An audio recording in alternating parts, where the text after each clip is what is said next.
बिस्मिल्लाहिर्रहमानिर्रहीम। अस्सलाम वालेकुम स्टूडेंट्स।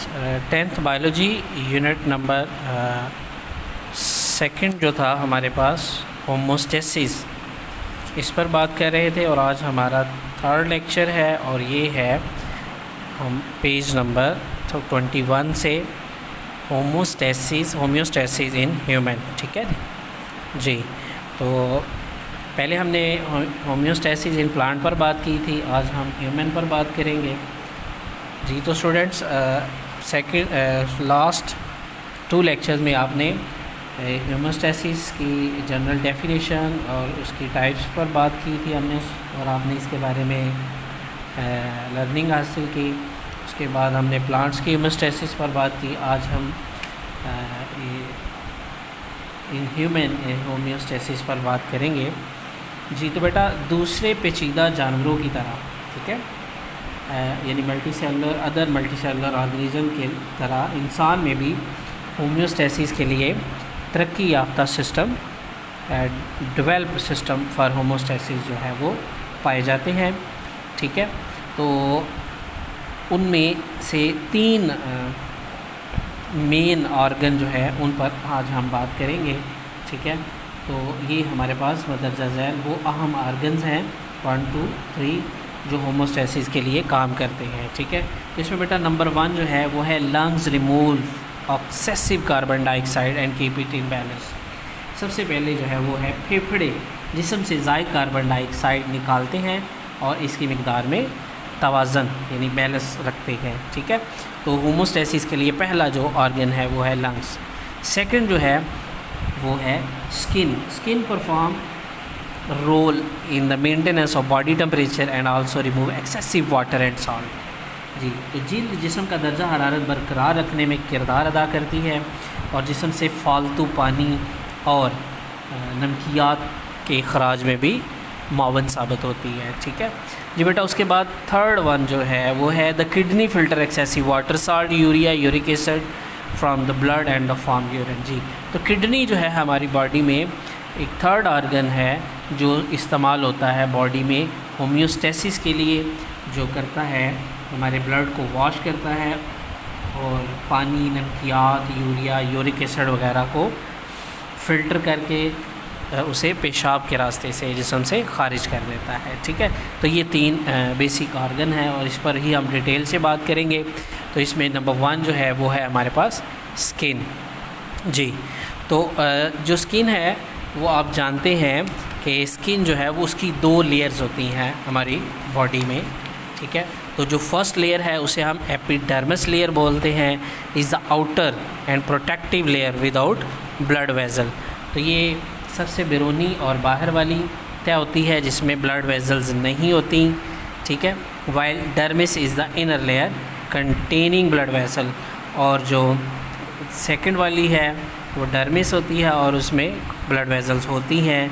इसके अलावा उसमें सेंसरी नर्व्स एंडिंग होती हैं, स्वीट एंड ऑयल ग्लैंड्स होते हैं, ठीक है, ख़ास किस्म के ये, and hairs and fat cell, बालों को उगाने वाले और फिर फैट सेल जो है वो इस लेयर में होते हैं। ठीक है, ये तो 2 लेयर्स थी हमारी स्किन की जी। एक एपिडर्मिस जो आउटर है और प्रोटेक्टिव है, और सेकंड जो है वो डर्मिस है वो इनर है और उसमें ब्लड वेसल है, सेंसरी नर्व हैं।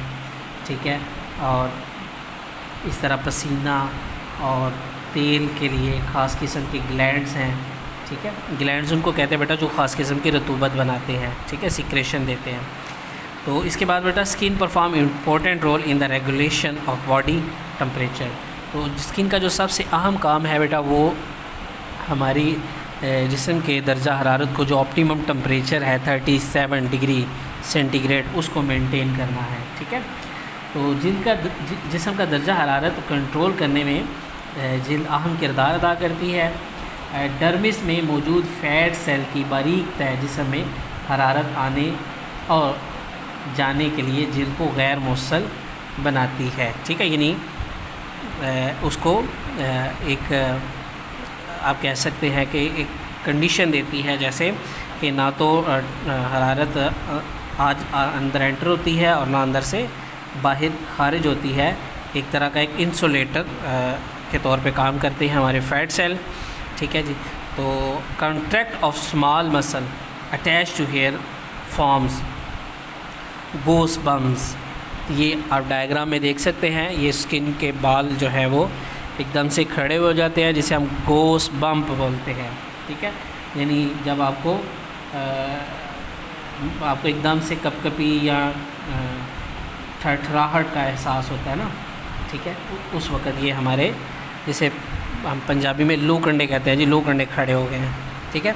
यानी बाल खड़े हो जाते हैं। ये बालों के साथ लगे छोटे मसल्स के सिकुड़ने से ठठराहट की कैफियत होती है। इससे जिल्द पर गर्म हवा का एक गैर मुसल ग़िलाफ़ बन जाता है, और ये जब बनते हैं, बाल खड़े होते हैं, तो ये एक तरह का इंसुलेटर के तौर पे बाल काम करते हैं, ताकि इंटरनल टेम्परेचर और एक्सटर्नल टेम्परेचर दोनों में जो है वो एक इंसुलेटर का काम करते हैं, ठीक है जी। तो स्टूडेंट्स, इस तरह जिल्द जो है जिस्म को ठंडक भी देती है। जब पसीना बनाने वाले ग्लैंड पसीना बनाते हैं तो इसकी एवापोरेशन होने पर जिस्म के फालतू हरारत निकल जाती है, ठीक है। जैसे पसीना आने के बाद जिस्म ठंडा महसूस करता है। पसीने के ज़रिए जिस्म से फालतू पानी, नमकियात, यूरिया और यूरिक एसिड भी निकाले जाते हैं। तो ये था हमारा स्किन फंक्शन, ठीक है जी। तो उसके बाद हम बात करेंगे बेटा लंग्स पर, ठीक है। तो लंग्स जो हैं, जैसा कि हम इससे पहले प्रीवियस यूनिट में, यानी फर्स्ट यूनिट में पढ़ चुके हैं लंग्स के बारे में, ठीक है। तो जो हमारे फेफड़े हैं उनका फंक्शन भी पढ़ चुके हैं, ठीक है। तो फेफड़े किस तरह खून में कार्बन डाइऑक्साइड के इर्तिकाज़ को मुस्तकिल रखते हैं, ये भी हम जान चुके हैं। हमारे सेल्स जब सेलुलर रेस्पिरेशन करते हैं तो कार्बन डाइऑक्साइड बनाते हैं, ठीक है। तो सेल से निकलकर कार्बन डाइऑक्साइड टिश्यू फ्लूइड में और फिर वहाँ से खून में नफूज कर जाती है। खून कार्बन डाइऑक्साइड को फेफड़ों में लाता है, जहाँ से इसे हवा में निकाल दिया जाता है। तो ये वो फंक्शन है जिसे आप ऑलरेडी पढ़ चुके हैं, जान चुके हैं फर्स्ट यूनिट में, ठीक है, जिसमें हम रेस्पिरेटरी जो है एयर पैसेज के बारे में हम इसके बारे पढ़ चुके हैं, जान चुके हैं। तो ये जनरल एक लिटिल डिटेल है ये आज के लिए यहाँ तक, ठीक है। इंशाल्लाह कल हम यूरिनरी सिस्टम पर बात करेंगे, जो कि हमारा ह्यूमन का थर्ड हेमोस्टेसिस आर्गन है जी, ठीक है। तब तक के लिए बेटा अल्लाह हाफिज़।